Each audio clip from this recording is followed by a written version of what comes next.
Assalamualaikum warahmatullahi wabarakatuh. Pemirsa, bertemu lagi bersama saya Hanif di acara KHS Channel. Tanggal 22 Oktober nanti kita akan memperingati Hari Santri. Dalam momentum ini saya akan membahas tentang salah satu tempat wisata di Banyuwangi yang bernama Masjid dan Makam Kyai Saleh Lateng, yang mengingatkan kita tentang sejarah perjuangan santri di masa lalu. Bagaimanakah ceritanya? Ikuti saya sampai selesai. Wisata Masjid dan Makam Kyai Saleh Lateng Banyuwangi dapat menjadi pilihan utama untuk tempat berwisata di Banyuwangi. Peninggalan bersejarah berupa masjid, makam pesantren, tempat wudhu, kitab, dan Al-Quran menjadi tempat favorit yang mayoritas dikunjungi oleh wisatawan, baik yang berasal dari Banyuwangi maupun yang berasal dari Palembang.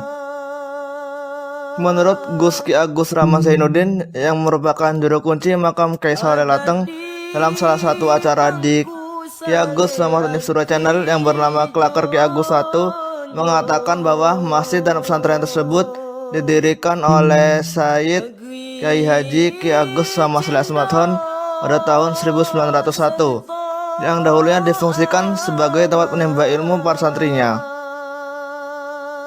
Santri beliau berasal dari seantero Nusantara. Ada yang berasal dari Patani, Ternate, Palembang, Sumbawa, bahkan ada yang berasal dari Banyuwangi sendiri. Sedangkan makam tersebut bangun untuk tempat peristirahatan beliau pada tanggal 20 Agustus 1952. Masjid dan makam ini terletak di Jalan Riau atau Kampung Palembang, Kelurahan Lateng, Kecamatan Banyuwangi, Jawa Timur.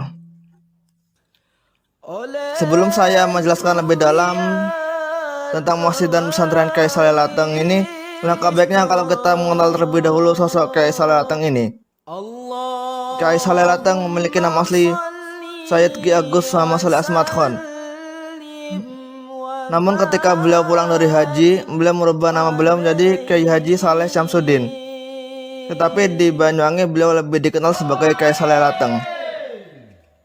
Kakek Kyai Saleh Lateng bernama Sayyid Ki Agus Abdurrahman Asmathon, merupakan ulama Kesultanan Palembang Darussalam yang terkenal dengan kesolehannya.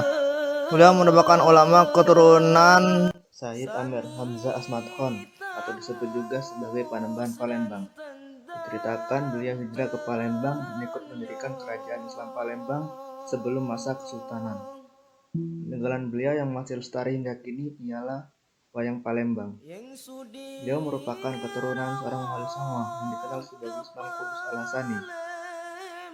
Sunan Kudus nantinya berhasil menjadi panglima perang Kesultanan Demak dan mendirikan Kabupaten Kudus.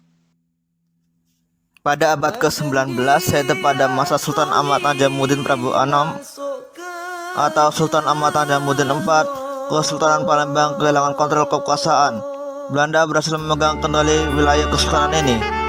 Sultan Ahmad Najamuddin dibuang ke Aceh, sedangkan kawasan Palembang dikendalikan oleh seorang residen Belanda. Pada masa genting itu, sebagian besar bangsa Kesultanan Palembang memilih untuk menyingkirkan diri. Situasi yang tidak aman serta kekejaman Belanda menjadikan para keluarga kerajaan berusaha untuk mencari lokasi baru untuk tempat tinggal. Ki Agus Abdurrahman yang merupakan kakek Kyai Saleh ialah bangsawan Kesultanan Palembang Darussalam yang memilih memikirkan keluarganya. Beliau memilih singgah di sebuah daerah di Jawa Timur dan menikah dengan Najihah. Pernikahan ini dikaruniai 3 keturunan, tapi hanya seorang yang meneruskan perjuangan Ki Agus Abdurrahman dan berdakwah dan menggeluti ilmu keislamannya, yakni Ki Agus Abdul Hadi. Selang beberapa waktu, Ki Agus Abdul Hadi hijrah ke Banyuwangi di kawasan Tapal Kuda, Jawa Timur. Di kawasan Banyuwangi inilah Ki Agus Abdul Hadi mendapatkan jodoh bernama Isya. Pasangan ini menetap di kawasan Kota Mandar Banyuwangi hingga melahirkan seputra bernama Ki Agus Muhammad Saleh atau yang dikenal dengan sebutan Kyai Saleh Lateng. Kemudian setelah menginjak masa remaja, Kyai Saleh pergi menuntut ilmu di pesantren Kebun Dalam Surabaya. Lalu beliau melanjutkan menuntut ilmu di pesantren Syekhona Khalil Bangkalan. Setelah beliau menjadi ulama besar, beliau kemudian aktif mengislamkan masyarakat Banyuwangi. Beliau juga dikenal sebagai 3 serangkai ulama penyebar Islam pertama di Banyuwangi bersama 2 ulama Melayu lainnya, yaitu Sunan Giri yang merupakan keturunan Melayu Campa dan Datuk Pangdang Kabupaten Gala yang merupakan seorang ulama yang berasal dari tanah Melayu Mandar, Sulawesi Barat. Beliau juga aktif dalam pendirian Nahdlatul Ulama dan Gerakan Pemuda Ansor. beliau masuk dalam tim 9 pendiri NU. Beliau juga pada Muktamar NU ke-9 di Banyuwangi yang dipimpin oleh beliau pada mulai tanggal 10 Muharram 1353 Hijriah atau 24 April 1934. Beliau mendirikan Ansarun Nahdlatul Ulama dan kemudian ANO diterima disahkan sebagai bagian dan Departemen Pemuda NU dengan pengurus antara lain Ketua Haji Muhammad Tahir Bakri, Wakil Ketua Abdul Ubaid, Sekretaris Haji Ahmad Barawi dan Abdul Salam. Tanggal 24 April itulah yang dikenal sebagai tanggal kelahiran Gerakan Pemuda Ansor. Beliau menghembuskan nafas terakhir pada malam Rabu 29 Zulqa'dah 1371 Hijriah atau 20 Agustus 1952 pada usia 93 tahun. Jenazahnya dikebumikan sebelah masjid. Umat Kiai Saleh Latang biasa memberikan pengajian kepada santri-santrinya. Pada tahun 1966, DPRD Kabupaten Banyuwangi memberikan keputusan penggunaan nama Kiai Saleh Latang untuk sebuah ruas jalan. Keputusan DPRD Banyuwangi ini untuk menghormati perjuangan dan pengabdian Kiai Saleh Latang dalam mendidik warga sekaligus berjuang untuk agama. Kembali lagi di masjid dan makam Kiai Saleh Latang, adapun fasilitas yang terdapat di masjid dan makam Kiai Saleh Latang ialah yang pertama adalah masjid bersejarah.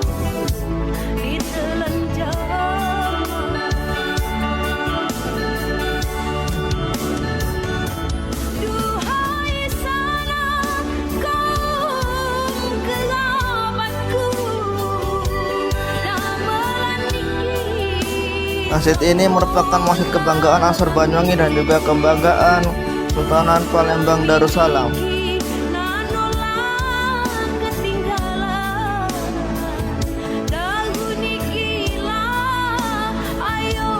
Saat saya akan mengirim buku sejarah tentang masjid ini dan tentang sejarah Kiai Saleh, Sultan Said Iskandar Ahmad Badaruddin Asmatan dan Palembang Darussalam, dalam pesan singkat tidak WhatsApp langsung menjawab chat saya. Subhanallah, Allahu Akbar. Bahkan beliau saat mengobrol dengan saya dan telepon berjanji akan memerintahkan dan sekolah wisata Sumatera Selatan untuk renovasi masjid ini. Dalam masjid ini terdapat aneka teks Al-Quran yang ditulis langsung oleh Kiai Saleh Latang, tempat wudhu bersejarah dan mimbar kuno. Kemudian kawasan makam Kiai Saleh. Dalam kawasan ini terdapat makam ulama Banyuwangi dan Palembang yang bernama Kiai Saleh Latang.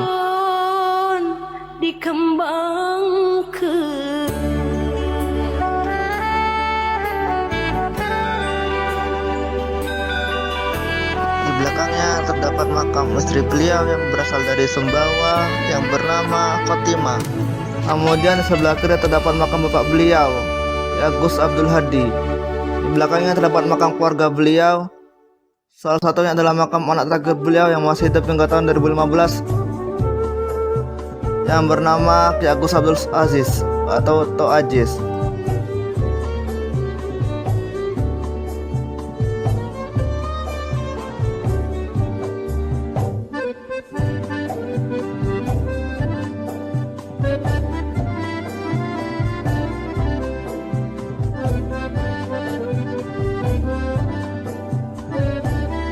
Selanjutnya ada kawasan pesantren. Dalam kawasan pesantren ini terdapat kitab peninggalan beliau, termasuk kitab Mu'jamul Buldan yang nantinya menjadi referensi Ki Haji Wahid Hasyim dalam pendirian Kementerian Agama. Tempat wisata ini buka setiap hari, biasanya dikunjungi oleh ratusan orang yang tidak hanya berasal dari dalam Banyuwangi, tapi juga berasal dari luar Banyuwangi. Terima kasih. Wassalamualaikum warahmatullahi wabarakatuh.